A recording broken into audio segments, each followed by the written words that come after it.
है ना, खाने पीने रहने की व्यवस्था करेंगे, काम देंगे, और लोग ले गए।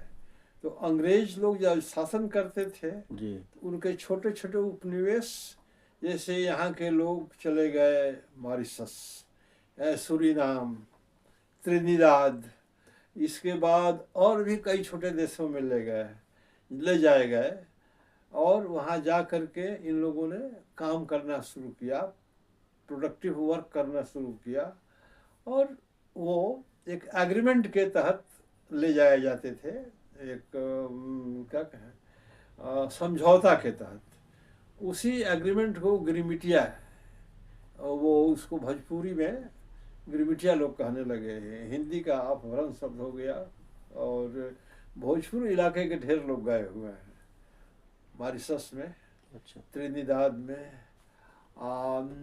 इसके बाद मॉरिशस के बगल, ये त्रिनिदाद के बगल में है छोटे टोबैगो। छोटे, हैं, टोबैगो, फिजी। फिजी, सूरीनाम वगैरह है, आप हम्म। सही कह रहे हैं। हम्म। सुबह को फिजी, सूरीनाम वगैरह सब गए। वहाँ लोगों ने अपनी मेहनत से उस जगह को बदल दिया, और मॉरिशस तो इसका ज्वलंत उदाहरण है। वहाँ कुछ था नहीं, कोई था नहीं, यहीं के मजदूर गए वहाँ, ईख का उत्पादन ऐसा बढ़िया करने लगे अपने लेबर से कि वो कई देशों में वो चीनी का सप्लायर बन गया, मॉरिशस, आमदनी हुई, एक नया देश क्रिएट हो गया दुनिया के नक्शे पर क्या आ तो गया। उस समय काम के घंटे तय किए जाते थे? काम का घंटा शुरुआती दौर में तय नहीं था, जी। और जो लेबर क्लास के लोग जाते थे, स्लेव के रूप में, गुलाम के रूप में ले जाया गया इनको काम कराने तो के लिए। गुलामों के साथ खरीद बिक्री क्या होता था? खरीद बिक्री का सिस्टम अमेरिका वगैरह में, यूरोपियन कंट्री में स्लेवरी सिस्टम रहा।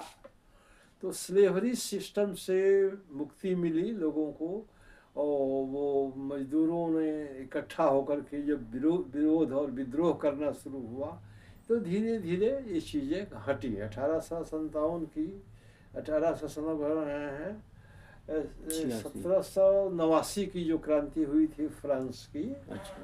18वीं शताब्दी में फ्रांस की क्रांति हुई। औद्योगिक क्रांति इंग्लैंड में हुई। अमेरिका में भी एक आज़ादी के बाद एक उभार आया लोगों में। तो ये स्लेवरी सिस्टम धीरे धीरे धीरे धीरे खत्म हुआ। अंग्रेज लोग स्लेव बना करके ले जाया करते थे मजदूर को, यहाँ यहाँ काम उम नहीं है, या काम देने के नाम पर लोग गए, काम का अभाव था, दबाव में भी थे, गए अपना, इन्होंने काम किया। तो मजदूर के अंदर तो वो ऊर्जा और शक्ति रहती ही है क्रिएटिव वर्क करने का। इन्होंने, जिन लोगों ने काम दिखाया और उनका काम सामने आया, दुनिया के देशों में कम्युनिकेशन बढ़ाया, आपस में एक दूसरे के विषय में बोलना कहना लोग शुरू कर दिए, और ये सब चीज़ें सामने आई, है ना। इसी बीच जो कई तरह के भेद थे, रेशियल डिफरेंसेज बहुत काफ़ी था अमेरिका वगैरह में। अच्छा। नस्लवादी भेद, है ना, वो नेग्रोज वगैरह से अधिक बेगार काम उम लिया जाता था, तो वहाँ भी आंदोलन हुआ। और एक ऐसा प्रेसिडेंट आता है अमेरिका में जो बहुत कमज़ोर वर्ग का था, उसने नेल्सन, वो उसका नाम था अब्राहम लिंकन, अब्राहम 8वां प्रेसिडेंट इंडिया, ऐसी अमेरिका का आया। और अब्राहम लिंकन ने अपने रिजिम में रेशियल डिफरेंसेस को ख़त्म कर दिया, कहा कि no differences, no black and white, all are equal, वो कर दिया, सब बराबर है। हमारे यहाँ भी तो भेद है ही है, और रेशियल डिफरेंसेस से अधिक खतरनाक भेद यहाँ है। रेशियल डिफरेंसेज में ब्लैक एंड वाइट दिखाई पड़ जाते हैं कि कौन गोरा है या काला है। यहाँ जो डिफरेंसेज है, ब्राह्मण, क्षत्रिय, वैश्य और शूद्र, 4 जो वर्णों में सोसाइटी को बांट दिया गया है, तो इसमें आपको सैकड़ों शूद्र गोरे मिल जाएंगे और सैकड़ों ब्राह्मण काले भी मिल जाएंगे। तो देख करके तो आप नहीं पहचान सकते हैं कि यह कौन किस कास्ट का है, वो जब तक से बताएगा नहीं। तो ये मैन मेड है, बनावटी है, वो नेचुरल है। तो इस तरह के भेद दुनिया में चलते रहे हैं, चले हैं।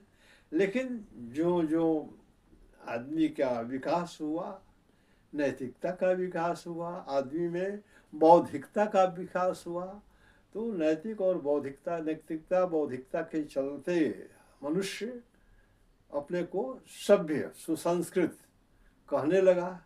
इसी में बहुत सारे आविष्कार हो जाते हैं। मैक्सिमम आविष्कार अमेरिका यूरोप में ही होते हैं। बहुत सारे आविष्कारों ने हमारे जीवन को बदला। डार्विन जैसा वैज्ञानिक आता है जो जीवों के विकास के संबंध में एक थियोरी देता है। जैविक विकास का सिद्धांत हम दुनिया को दिए हैं।